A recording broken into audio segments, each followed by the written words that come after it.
Hello guys, good morning. Happy ko talaga ngayon guys kasi nga nagsahod na rin ako ngayon sa Facebook guys. Estimated niya is nga yung March 22, ma-claim yung money. Pang fifth payout ko na pala ito guys.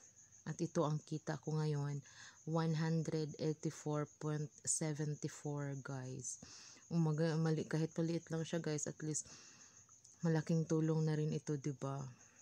Happy talaga ako guys, kaya kayo guys, kung hindi pa kayo monetize, go pa rin kayo ng go. Laban lang talaga guys, post lang ng videos, tapos engage.